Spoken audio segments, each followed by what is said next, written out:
Welcome, everyone. Wow. So I am Cyndi, and this is Rona.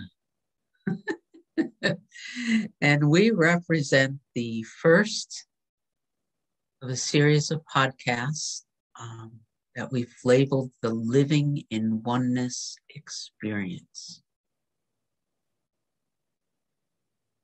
If you're here, then it's because you've been called. If you're listening to my voice right now,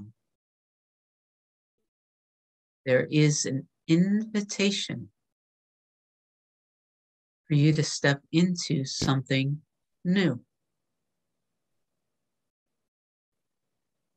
You do not need to understand what that invitation is. Many of us on this journey have learned that the best place to be is in the unknown. All that's being asked right here and right now as we begin this Living in Oneness podcast series is that you pay a little bit more attention to what's going on than you had even a moment ago.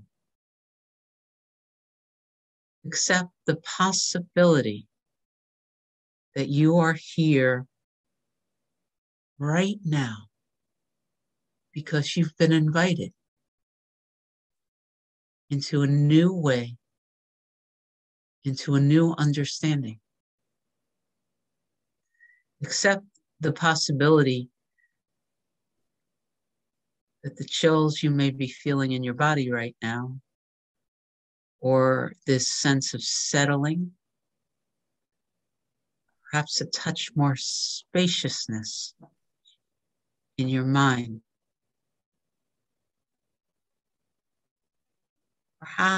perhaps a sense of curiosity, wanting to know more.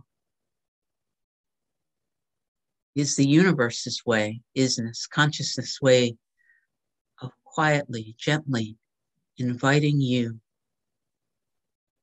to say yes, to be willing to answer the call.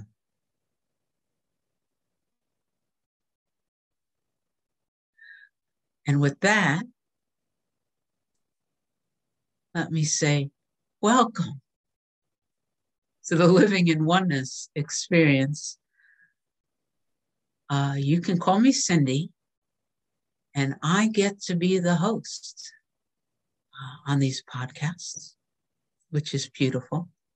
And what I'd like to do now, instead of giving you a bio, because truth is all bios are stories, and all stories are hiding the truth. How crazy is that? All bios are stories, and all stories cover the truth underneath. Not that Ron and I won't give you a bit of our bios, but we're going to do it from this perspective here and now. What I'd love to do is hand over the mic to you, Rona, right now. Why don't you say hello, tell us who you are, and whatever it is you're inspired to share relative to how you found yourself here and now. Yeah. Thank you, Cyndi. Well, hello, everybody. I am Rona, and I welcome you here. And as Cyndi said, if you're here, it is not a mistake. And that's what I found in my experience of being called to this part of my journey. I love that Cyndi kept referring to reading my bio, and I keep thinking, I don't have a bio.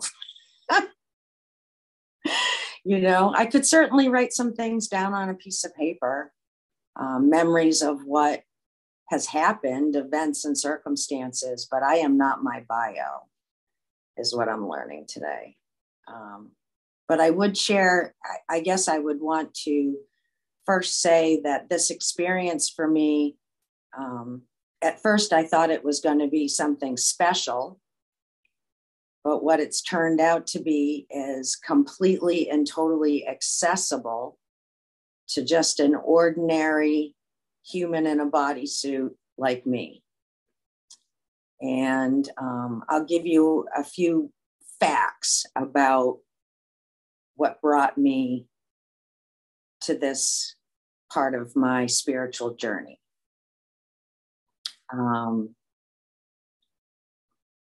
I was brought up pretty regular, ordinary Catholic, you know.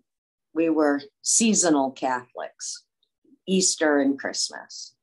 And I did the CCD thing and all that. So I knew about God and his love and those things. But I had also, because of this mind of mine, this super translator, it all got messed up. And I walked away from that. I didn't think I was worthy of that. I didn't deserve that.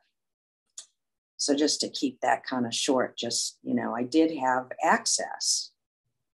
I went on my merry way, and in my 20s, ripped and roared through life, alcohol and drugs and all those fun things. And in 1997, I surrendered.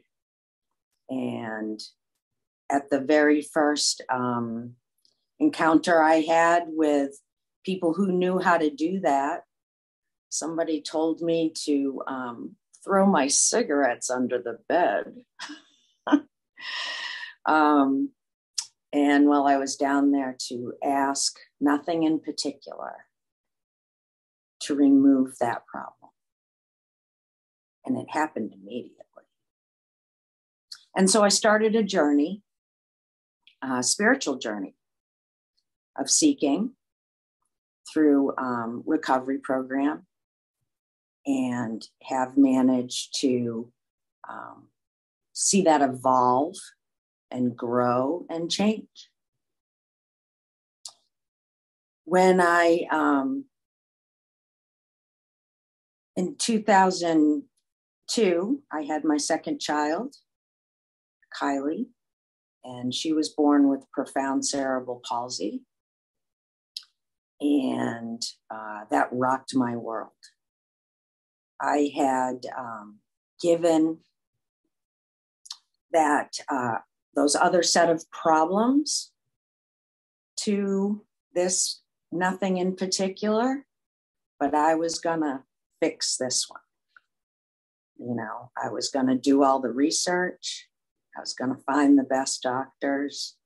I was gonna find that magic wand that was gonna make her not have cerebral palsy. So I saw her sickness, and I saw that for a very long time. Having her in my life, however, has been one of the best gifts that I could ask for, because what I found out was that nothing in particular thing could help with this thing too. In 2015, I bought a Course in Miracles book, and I didn't get very far on my own, so I shelved it. And then in 2017, my dad got real ill, and I had to fly up to Massachusetts to take care of him. And I was able, with this nothing in particular's help, to do and arrange and do doctors and all kinds of things that was just a miracle, really. And while I was up at my, the house I grew up in April of 2017, my dad was in the hospital and my mother was upstairs devastated. I was sitting on the basement stairs, and I put my head in my hands, and I had a very, very big spiritual awakening. Like, there was light, there was comfort, there was a knowing and a security. And this is all hindsight now.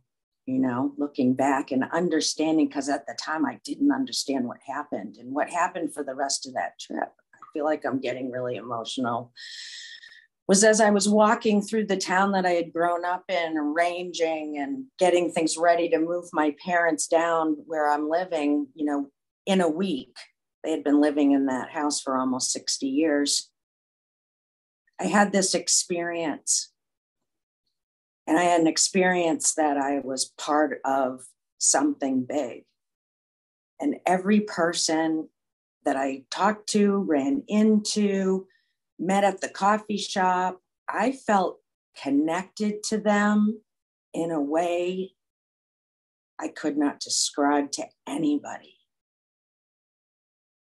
And then jump forward to 2020. At the beginning of 2020, with the COVID stuff hitting, and my daughter had deteriorated quite a bit between 2017 and 20. And I was at my wit's end.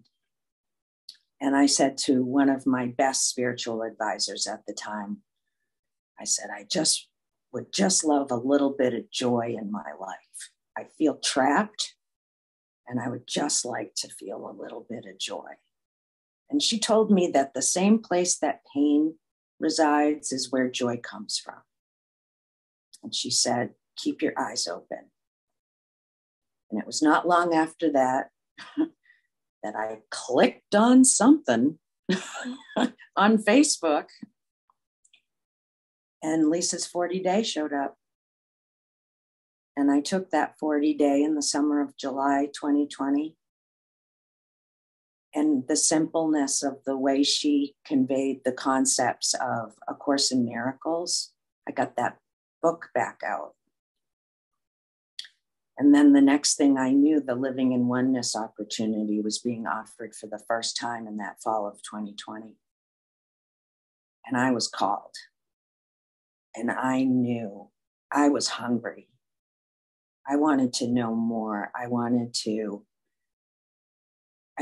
live in joy, you know, not just fleeting due to circumstances, not just, oh, if Kylie's having a good day, then I'm having a good day. I wanted to live in joy all the time. And that's what the Teachers of God Foundation was offering. And then I had one more experience that I would like to share with you as I was pondering taking the Living in Oneness course. And I had reached out to Cyndi. We talked a little bit about it. And she explained that calling, that there are no coincidences. And I got off the phone with her and I came into the room that I'm sitting in right now. And my awareness was drawn to way in the back behind my computer, a card. And I opened that greeting card, and it was from my dad, who had passed at the end of 2017. So now we're in the fall of 2020. And that little greeting card made me pause. I didn't know how to do any of this yet, but I paused. And what I heard is, I'll pay for that damn course. Just take it. And so I did. And at one of the first meetings, I expressed how excited I was to be there. And Bill said, you called us to you. You called us. And that is what continues to happen. A whole community has grown up around me. And I am living in oneness now with a joy and a peace. And my daughter's doing a lot better. I don't see her as sick. I see her as whole and love and complete. And she is a joy.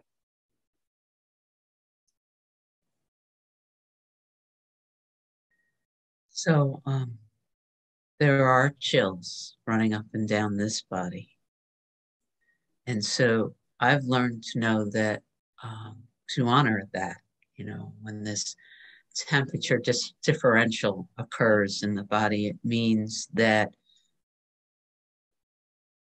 whatever is going on right now, we're touching.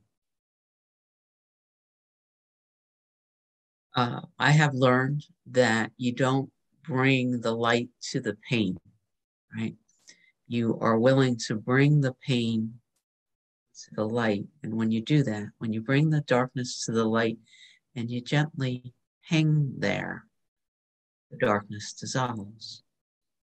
And so I'm just acknowledging that the chills in this body, I've learned to accept that that means that somewhere out there, somewhere outside of my current conscious awareness, the light that we're sitting in has attracted some discomfort, some darkness, some space, and is actively right now dissolving it. And I say that for the listeners who right now are sinking into what was just shared. And perhaps you're thinking, I'm glad it worked for her, but my problems are bigger. And so, Rona, with your permission, I kind of want to slow things down with you and tell your story the way it's being processed for me. Is that?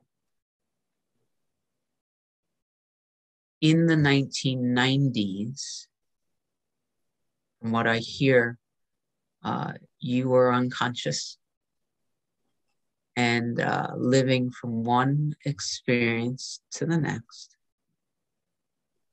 and utilizing recreational substances to remain unconscious.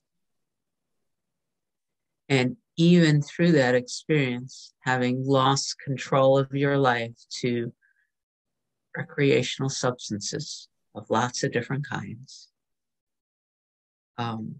there was a calling, a sense that something wasn't right within you. And though I imagine that the recreational substances and the busyness of partying through life kept you busy, you heard the calling enough to ask for help. First, help came in people, and somebody suggested you get down on your knees. And I'm going to tell my story in a few minutes, and it's crazy. This is not religious, but I also am going to tell a story about getting down on my knees. And so you throw the cigarettes away, but to me, the piece of that part of the story was that somebody told you to get down on your knees and ask for help. Something amazing about this step of humbling oneself and saying, there is something outside of what the hell I am experiencing in this moment. And I don't know who you are. I don't know if or how you're going to help me, but I'm asking. Willingness. And so in the 1990s, that help came in the only way you could hear it.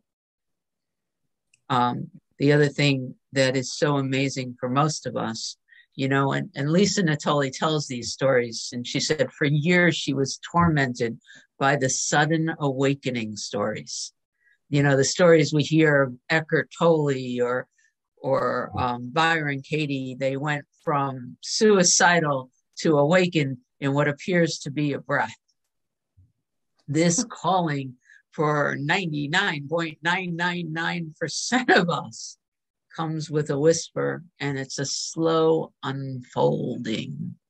Absolutely. And that actually, from where I'm sitting now, is beautiful, because that allows us to do the excavating and the work in building the foundation, right? Yeah.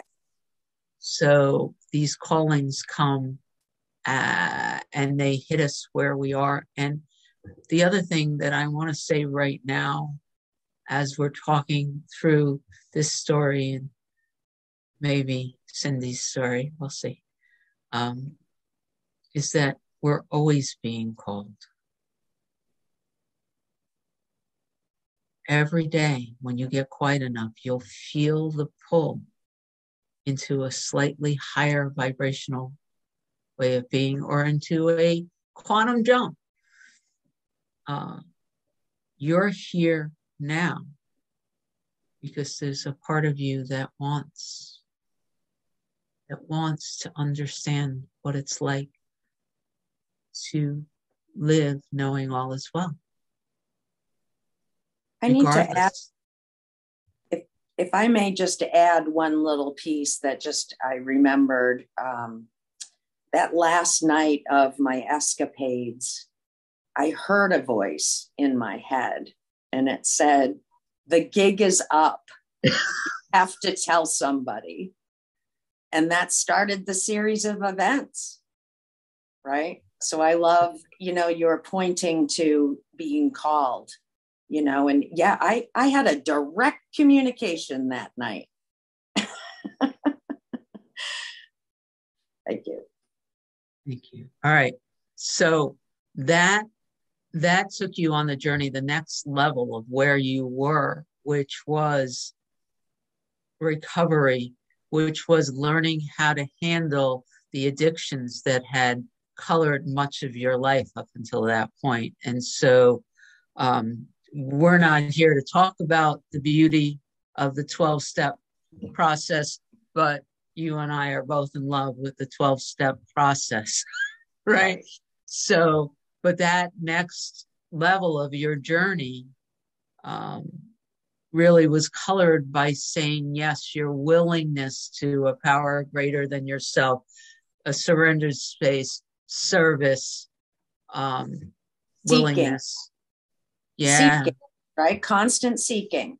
The support of a international organization, a spiritual practice that you just dived into.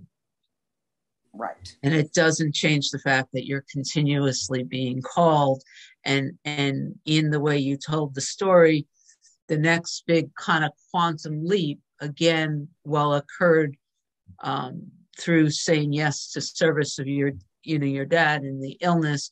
And you said yes, and you dived into it, and the world became crazy and overwhelming and emotional.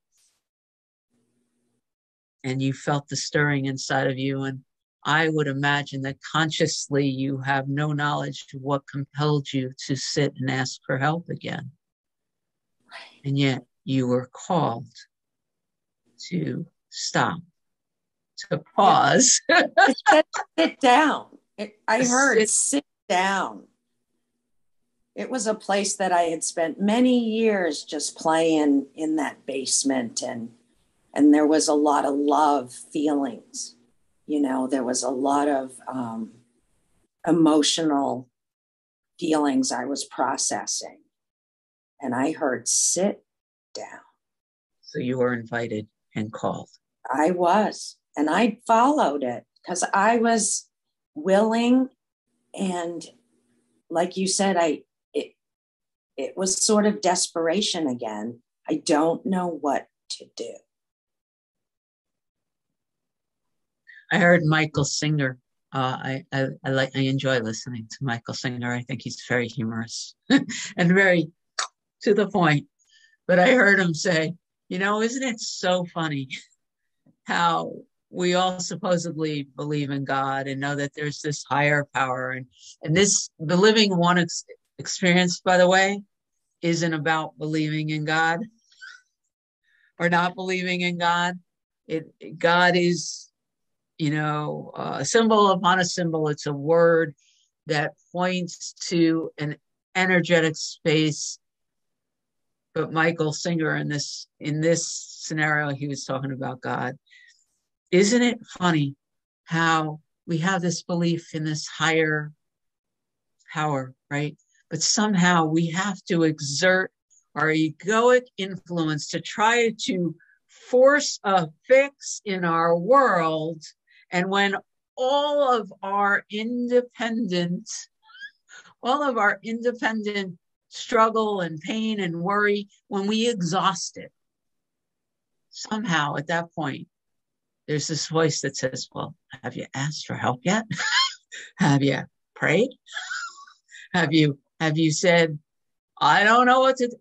Like, why not start there? I just really started laughing.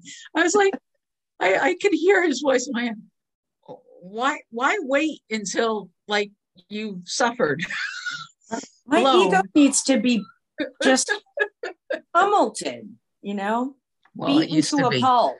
Then I go, oh, okay, uncle. Okay, so after like being emotionally wiped, mentally wiped, physically wiped, you hear a voice that says, sit down. And you did. And this is a huge, again, so much of this work, and I'm gonna say it now because I thought it, and then the hair went up on my arms again. I was recently having conversations with friends, and we were talking about this work. And ultimately, and if you get it now, then you don't need the living oneness experience. You don't need all the teachers. You don't need to listen to us, right? Ultimately, this work is about resting the story, about doing less, about hanging in the pause and letting action flow through you, right? And in this conversation, we were talking about the hardest of all techniques in this whole experience to implement on the regular basis is doing nothing. But that's what I'm hearing in this part of the story. You sat down and you asked for help. Do you remember what the asking was like? What I remember is sitting down and putting my head in my hands. And what I saw was an image and a bright light. And those 12 steps of recovery just started. And then there were other things that were said that I cannot tell you what it was today, but I can tell you the feeling. It was when I got up, it's what has been described in living in oneness as my body was a communication device. And I was from that point on for the next like several months really told where to go, what to do, when to do it, when to show up. And I felt like I was floating. And so it was sort of just like an experience that shifted me and gave me almost superhuman power, it felt like, I'm not sure how to describe it any other way. Well, you stepped in. Here's a way to, so Jesus again, was in there too. And, I wasn't a Jesus person.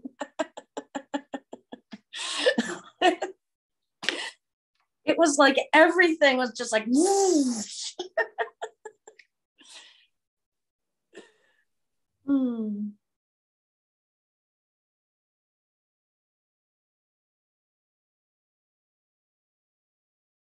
You stepped into a space that some have identified as no mind. All of this work teaches that we are the peace of God, the love of God, the joy of God. We are the isness, the stuff from which all experiences arise. And when we disconnect from identifying as the individual experience with problems to solve, what is left is this experience that you've been gifted with. right? And It's then all love, all love. That's all I felt through the whole thing was just love. and I want to, for everyone here, to suggest that that love that you felt so beautifully is the same love that has been part of your experience from your first moment of consciousness. It is that love, the isness, the beingness of who you are, that called you out of the addiction in the 90s and brought you into experiences that enabled you to be prepared to step into the experience that carried you through what could have been a breaking point for you in 2017, that area. But then it doesn't last because there's still all this kind of, we're not trained. So much of what we do is the practice. So then your story took us to 2020. Your father had passed. Your mother is still living with you. Your Yes. daughter is now not a cute little 2-year-old with physical issues. She's a teen. She's offered. Yes, 18. Yeah, she's an adult having significant emotional, mental, physical issues, and you again ask for help. The calling comes first, the remembering. Yes. The remembering, which brings the circumstance that has been the last couple of years of your life, which is when you and I got to have fun together, right? That's right. I was so tired. I was so tired of taking care of the quote 6-month-old, because really that's the function. Is she's cognitively, she's a teenager. But I was just so tired and felt so trapped. And all these stories, this is never going to change. It's always going to be like this. I mean, getting attacked by that mind, just attack. So, and that brought us, because I kind of want to tell part of the story of my last 20 years, because of how similar, even the way this, Jesus again is just a name.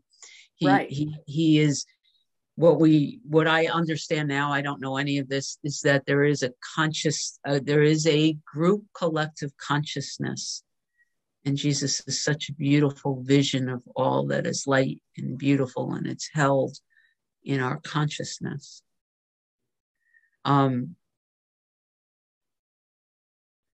Before I step back and share the similarities of my story, or how consciousness, beauty, love helped pull and invite me through to where we find ourselves now, the last part of this story that you told that I want to just bring in is you were called into the Lisa Natoli 40 Day and then into this living in oneness experience.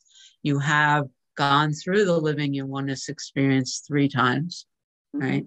You are becoming and you are one of the editors that is creating the living in oneness ebook.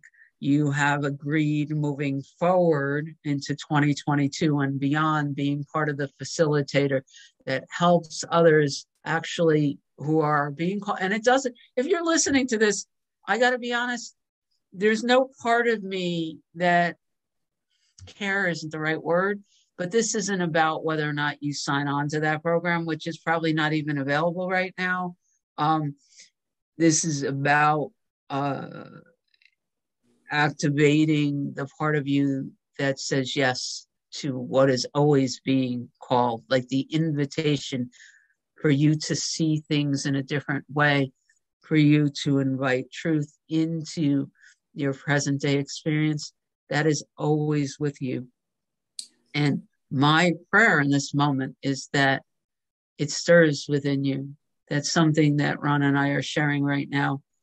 Activates your desire and willingness to follow the path that your highest self, that isness, that consciousness, that truth has always and always is laying out for you.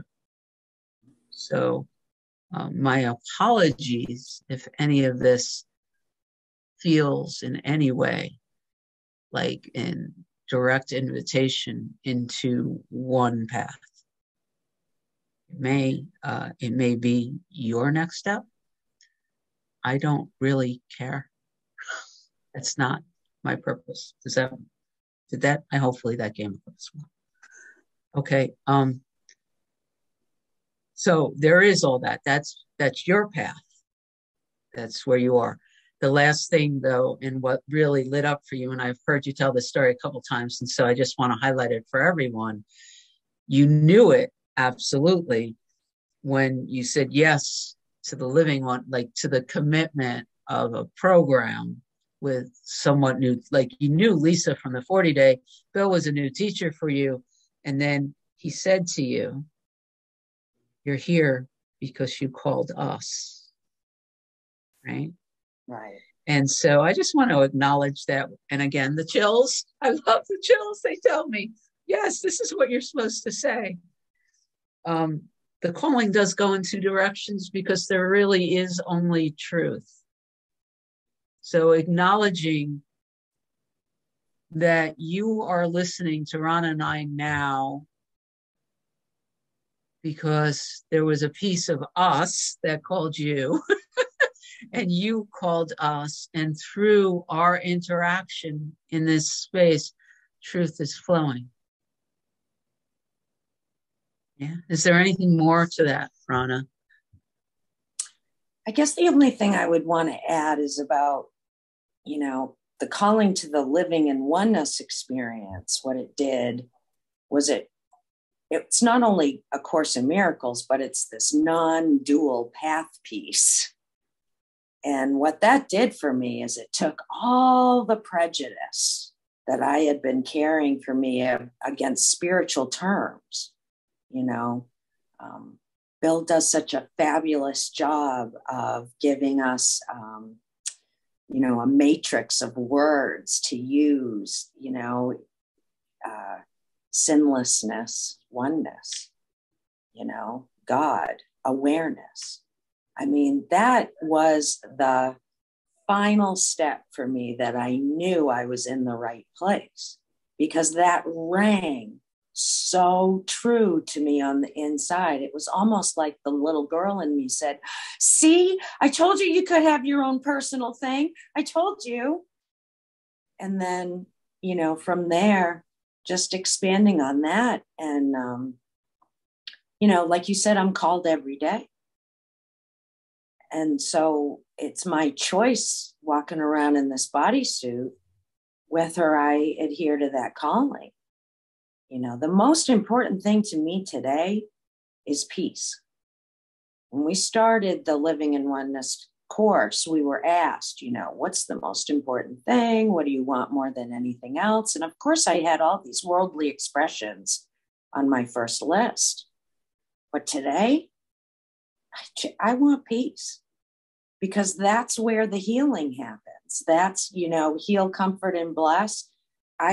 I'm not tired all the time because I'm at peace. I know the truth, and it's just been an extraordinary, ordinary experience. I am not special. What happened is I got called, and I just was willing to do what was suggested and ask questions. I asked a lot of questions. Now I don't feel I don't have to ask them anymore. I've come to the end of the questions because I know the truth now. So much more fun on this planet being in a bodysuit in this method than anything else. The calling keeps pulling you into what's next. You don't have to plan. You don't have to worry. You just allow yourself to be out of nowhere.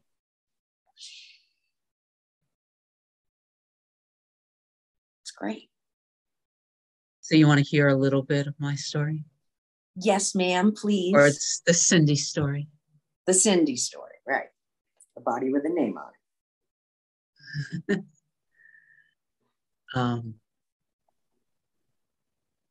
So I may get the timeline a little bit wrong because I'm losing my attachment to timelines. I was a young mother, a personality working as an engineer, and I was living where I live now, and it was a September 11th. I'm going to start with September 11th. I used to work in the World Trade Center. I could see it in the town that I grew up in. And I worked as a bank teller for Chase Manhattan Bank. Summers that I was in college. So Frank ran into my office as an engineer and he said, "Did you see the plane?" And I was able to get to the conference room and I watched live as the second tower went down. And I, like the rest of the world, in various ways, I freaked out. Yeah. And for a period of days, and again, linear time and we don't get along. I don't understand it since all that is now, but there was a period of time where I lived in intense fear. You know, every time I heard a truck, I literally either wanted to or dived under a table. So what I did for some unknown period of time is I took care of the girls. I got myself to work because I wasn't told I needed to do that. I don't remember working, and I wrote. I don't even know how I knew to do that. It's part of the calling, but for some period of time, I had a pen and a pad with me, and I wrote the fear out. I emptied it out almost as quickly as it flowed up. I emptied it out. There's no other, I never reread the journals. I threw them away. I just emptied out the fear. And I'm not suggesting the process or not suggesting the process. It's just what happened. It was an invitation. I was told to do it. And I wasn't a very spiritual person. I was an engineer with 2 young kids, a fairly unhappy marriage. And I thought that's all there was, really. You know, there were other things going on, but that's really where I was. And then I stopped. I stopped writing. It was done. I was empty. And I laid down on the floor and I closed my eyes. And something that looked like the Pillsbury Doughboy, it just did, walked across my screen of awareness. Got to the center, turned around, smiled and waved, and then walked off. And I stepped into that space that you described. I knew that everything was okay. I just knew. And I could remember walking on a cloud, walking on a cloud. And I can remember like everyone around me seemed to be in this state of fear. And I had this memory that I used to feel like that, but I didn't understand why anyone would be like that because we were all okay. I can remember saying to someone, if they blow up my house, the girls and I all live in a tent. What they're like, literally just took care of it. Business was taken care of, right? Which is, it feels like I was in that same space that you described. And then, then there's no, of course, I tell people that I am 3rd generation in the storyline. I'm 3rd generation panic disorder. That's our space. And I could tell longer stories than I've had when I tell people about anxiety and panic disorder, but that experience opened the door, right? But it didn't stay open. There's this journey, there's this opportunity of learning and experience, and things closed down in lots of different stories. And people often tell me that there's a book in there somewhere, and maybe there is. I did start looking for answers to that experience that happened, after 9/11. But I was still working. I had these kids. I had an unhappy marriage. I had a whole bunch of things that were not going quite right. And the panic started hitting, and it was hitting really bad. I was having ocular migraines. I was thinking I was dying every day. I went searching for solutions in the world out there, seeing therapists and counselors and psychiatrists, and everybody wanted to drug Cyndi. That's all they really wanted to do, was drug me. And to this day, I was so happy that part of my anxiety was around the drugs. Somehow I was told quite clearly that if I started taking this pill a day, I felt like I was promising the same for my children, and I wasn't going to do that. And I was petrified that I'd become addicted. I'd become addicted to the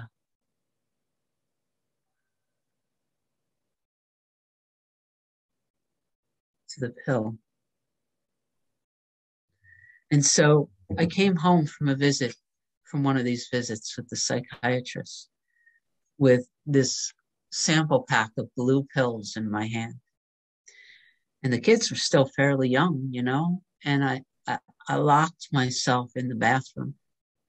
And a young mother knows that that's the only place you could really be alone, is a locked bathroom, until the kids get old enough to know where the key is. And I got down on my knees.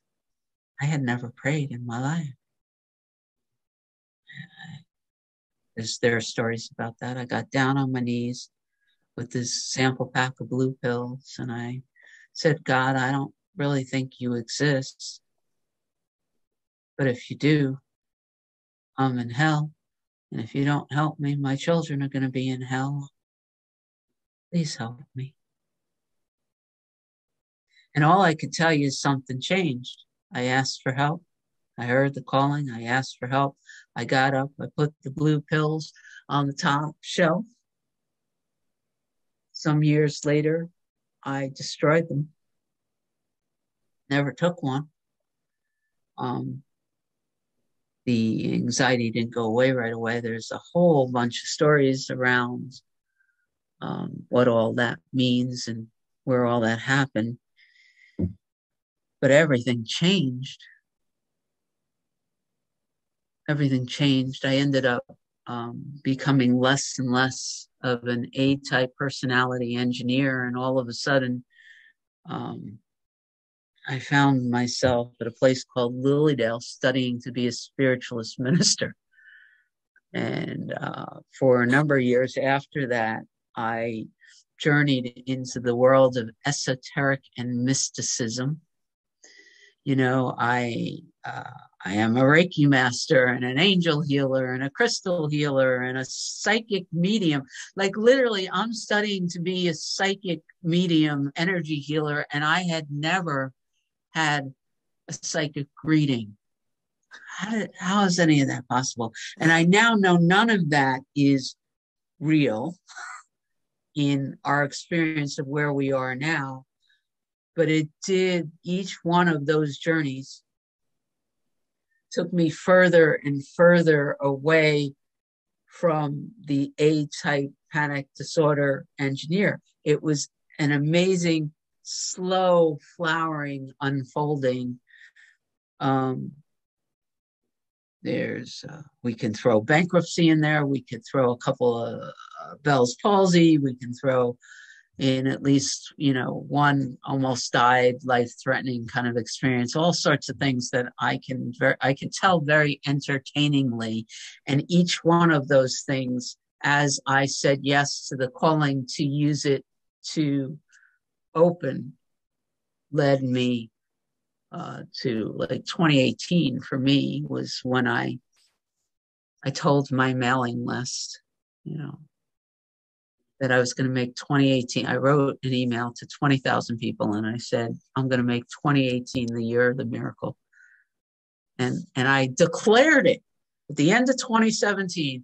I declared to everyone, I was out of a bad marriage. I was halfway through the bankruptcy. I was recovering from the illnesses. I was living alone.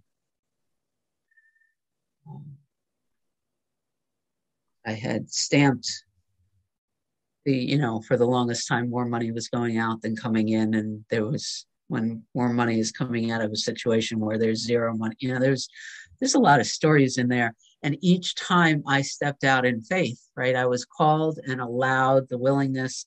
And at the end of 2017, I said, 2018 is going to be the year of the miracle. I started reading the book. Somebody wrote me an email and they said, well, if it's the year of the miracle, then you're going to have to do Lisa Natoli's 40-day program. And the email, like a lot of times when I'm called an email, this has happened. I could tell you other stories of where this has happened, but emails light up and I choose to follow the light. So I said yes. And I went from the 40-day to what was then living in purpose with the Teachers of God Foundation. And long before I stopped paying for, and there are stories about, I don't even know how that got paid for. I started working for the Teachers of God Foundation. Not sure, just following the breadcrumbs. And here we are, 51 minutes into a conversation that I would have sworn started about 2 or 3 minutes ago.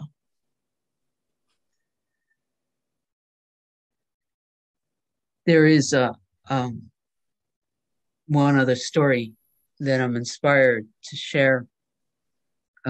In the course of all these things, I did study and I did accept an ordination, I think in 2007 as a spiritualist minister. And for a while I was having fun talking to dead people. And now I don't believe in dead people. Another interesting conversation. Essentially, if the world out there isn't really real, it's a projection of collective unconsciousness. In some ways, you could say the world out there is a projection of collective unconsciousness. And as we bring it to our conscious awareness and rest in the pause and ask for only truth, then everything becomes simpler and more beautiful. And we can live in that space that you so beautifully described, right? So all these interesting and varying healing techniques and metaphysics and Reiki healing and crystal healing and all that stuff, it's beautiful and it can work if you believe it kind of works, but all of it is part of the game. But I had just been ordained as a spiritualist minister and I thought that was like hot. And it was also really scaring me. I felt like I was in the closet. How could I tell normal people that I am now this psychic minister, energy healer, and nothing they think is true is whatever? And I was at a party, and I met neighbors who had a daughter, Katie, and she was born severely disabled, had never walked, had never spoken. Here's this kid. She's the same age as my children. At that time, that meant she was around 12. And I found myself offering to come and pray. They were Catholics. They were Roman Catholics. And I said, I'm not indicating that Katie's ever going to walk again, but here's what I've done, and I would love to just come and sit with her. Couldn't believe I was saying this. And Sue said yes. Couldn't believe that either. And I found myself on a Saturday morning walking over to Katie's house. Katie's brothers and father had left to golf for the day, because normal stuff still happens. And I walked into this living room, and I can remember I almost walked out. I heard, "But for the grace of God go I." Here is this 12-year-old beautiful being in a hospital bed in the middle of a living room, and I could hear this pump that was breathing for her. And my whole insides contracted, and there was nothing but fear, but there was also this invitation. I gave Sue a CD, some music, and I invited her to just sit and pray, and however she wants to pray. And I sat on this chair by Katie, and I put one hand on her knee and one hand on her shoulder, and I began a prayer, the prayer I had been taught, and then I was transported. This is a moment I'll never forget. I was transported to this field. And it's interesting because I put visions now in the same place that I put everything else, It's a way of communication. It's a way that truth is communicating with me. And nothing more than that. And yet I'll never forget this moment, because I almost walked out. And so there was an invitation there was an invitation to say yes to something that I didn't understand. That's all I'm really indicating. I said yes. I said, fear is not going to dictate how I live my life. I put one hand on Katie's physical knee and one hand on her shoulder. I began my internal prayer. I was transported, I would swear it was real, into this meadow, this field. And there was a little hill. And I could still feel like the air and see the blueness of the sky and the greenness of the grass. And this little girl with pigtails comes running over the hill. And I knew it was Katie. And she looks at me and she says, I came into this earth, onto this planet, to teach love and compassion. Who I am can't be touched. Who I am is not hurt. Just tell my mom that.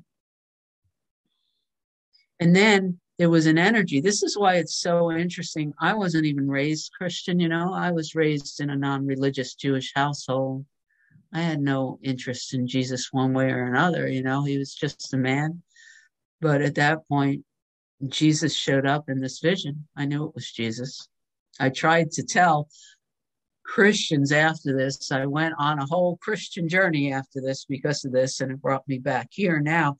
But Jesus was there, just there. And all of a sudden, I was brought to a stream. I was standing in the stream, and this energy calling itself Jesus filled the bowl. I sense, especially in the Methodist journey, they tell me, oh, this is a visual we use. But it didn't matter. There was a wooden cup, and Jesus filled it with water and invited me to drink. Again, this is the calling, the invitation that I received, right? And I took it, and I knew I had a choice. Even there, I had a choice. I didn't have to drink it. And as I took it and drank it, I knew that I wasn't there so that Katie could be healed. I was there saying yes to my healing. And even though that was 14, 15 years ago, that was like so many years ago, 12 years ago. I don't know. Linear time is weird for me again. That changed everything, right? Because I said I was called, I was invited. I said yes. And I can't, it's so crazy to me that we've been here an hour. If you're still with us, something tells me if you began with us, you're probably still with us. It's because there's been an invitation. I expect you've already said yes. There's nothing wrong with you saying it out loud or in your journals. Man, I love that Ron and I got to be part of that for you. Yeah. Yes. What do you Cyndi, say? your story was just so delicious. It's just delicious. Do you have any final words? I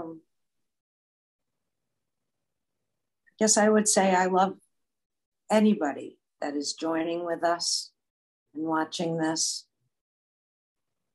I just encourage you to know that you're not here by mistake. That little inkling you've had for a long time, could it be this simple? It is. It's a choice. And if you're called, just answer.